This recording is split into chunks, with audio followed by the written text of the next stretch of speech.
الرحمن الرحیم۔ ہماری جو فصل ہوتی ہے اس فصل کی پیداوار میں غریبوں کا بھی حصہ اور حق ہوتا ہے، اور وہ ادا کرنا ہمارے اوپر لازم ہوتا ہے، جس کو اللہ تعالیٰ سورۃ الانعام آیت نمبر 141 میں فرماتا ہے وَآتُوا حَقَّهُ يَوْمَ حَصَادِهِ، کہ جب فصل کاٹنے لگو تو اس میں اللہ نے جو غریبوں کا حق رکھا ہے وہ بھی ان کو دیا کرو۔ تو جو لوگ اس فصل میں سے غریبوں کا حق ادا کرتے ہیں، اللہ تعالیٰ ان کی فصلوں میں کیسے برکتیں ڈالتا ہے، اور جو لوگ نہیں ادا کرتے ان کے اوپر اللہ کی طرف سے کیا آفات، پریشانیاں، مصائب اور مصیبتیں آتی ہیں۔ اس پر قرآن نے پورا ایک قصہ بیان کیا ہے سورۃ القلم میں آیت نمبر 17 سے لے کر 33 میں اس قصے کو عرض کرتا ہوں۔ یہ قصہ شروع ہوتا ہے اِنَّا بَلَوْنَاهُمْ كَمَا بَلَوْنَا أَصْحَابَ الْجَنَّةِ، یہاں سے شروع ہوتا ہے اور یہاں ختم ہوتا ہے وَلَعَذَابُ الْآخِرَةِ أَكْبَرُ لَوْ كَانُوا يَعْلَمُونَ۔ میں مختصر ذرا عرض کرتا ہوں۔ یہ قصہ یوں ہے کہ اہل کتاب میں سے ایک آدمی تھا جو نیک تھا، وہ جب فصل کاٹتا تھا تو غریبوں کو کہتا تھا کہ آؤ اور اپنا حصہ لے جاؤ۔ غریب آتے تھے اور آ کر اس کا اپنا حصہ لے جاتے تھے۔ اللہ تعالیٰ اس کی فصل میں برکت ڈالتا اور فصل بڑھتی، ہر سال فصلیں اٹھاتا۔ لیکن آئے اس کے بیٹے وہ نکلے بیچارے کمبخت، تو وہ بیٹھ کر سوچنے لگے کہ یہ ہمارا بابا کیا کرتا تھا، سارے پیسے غریبوں کو دے دیتا تھا۔ تو انہوں نے آپس میں مشورہ کیا کہ صبح صبح جائیں گے اور کھیتی کاٹ کے لے آئیں گے تاکہ نہ کوئی غریب آئے گا نہ دینا پڑے گا۔ یہ مشورہ کر کے سو گئے۔ جب سوئے تو میرے رب کا نظام چلا فطاف علیہا طائف من ربک وہم نائمون۔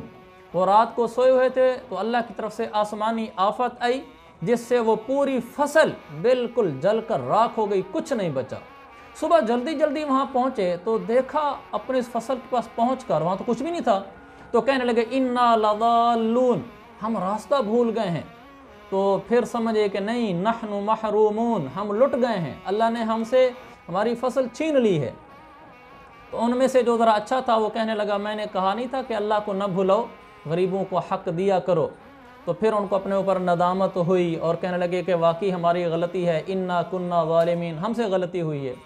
تو اس قصے سے ہمیں یہ درس ملا ہے کہ فصل میں سے، پیداوار میں سے غریبوں کا حق دو، اللہ فصل میں بڑھوتری لاتا ہے، برکتیں ڈالتا ہے۔ نہ دو تو اللہ کی طرف سے پھر نظام چلتا ہے۔ وہ نظام کیا ہے؟ اس نظام کا ایک حصہ تو اسی آیت میں ہے کہ اللہ کی طرف سے کوئی آسمانی آفت آتی ہے، فصل ہی تباہ ہو جاتی ہے۔ کبھی اللہ ایسا کر دیتا ہے، کبھی یوں کرتا ہے کہ فصل تو تباہ نہیں ہوتی لیکن فصل ہو جاتی ہے، جو پیسے اس سے آتے ہیں ان پیسوں سے مسائل حل نہیں ہوتے، گھر میں پریشانیاں، تکلیف، کبھی عدالتوں کے چکر، کبھی تھانوں کے، کبھی کہاں، اور کبھی پیسہ کہیں لگ رہا ہے، گھر میں مسائل اور مصائب ہو رہے ہیں، پیسے کے باوجود اللہ کی آفات اور اللہ کی طرف سے آئے ہوئے پریشانیوں میں پھنسے ہوتے ہیں۔ یہ دنیا میں اللہ یوں کرتا ہے، اور کبھی اللہ یوں کرتا ہے کہ ڈھیل دے دیتا ہے، دنیا میں پیسہ بھی ہوتا ہے اللہ کچھ نہیں کرتا۔ یہ بہت زیادہ خطرناک ہے۔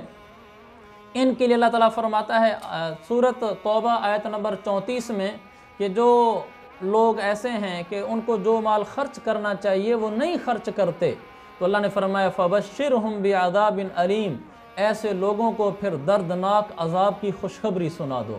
یعنی یا دنیا میں اللہ کی طرف سے آفات آتی ہیں، مصیبتیں، پریشانیاں، تکلیفیں، مصائب کا آنا، یا پھر آخرت میں دردناک عذاب ملتا ہے۔ اللہ تعالیٰ ہم سب کی حفاظت فرمائے۔ میرے پورے درس کا خلاصہ یہ ہے کہ اپنی فصل کا جو عشر ہوتا ہے وہ عشر غریبوں کا حق ہے، وہ ضرور دیا جائے۔ اس کے دینے سے برکتیں آتی ہیں اور نہ دینے سے یا دنیا میں نحوست آتی ہے یا آخرت میں عذاب آتا ہے۔ اللہ قرآن و حدیث پہ عمل کی توفیق عطا فرمائے۔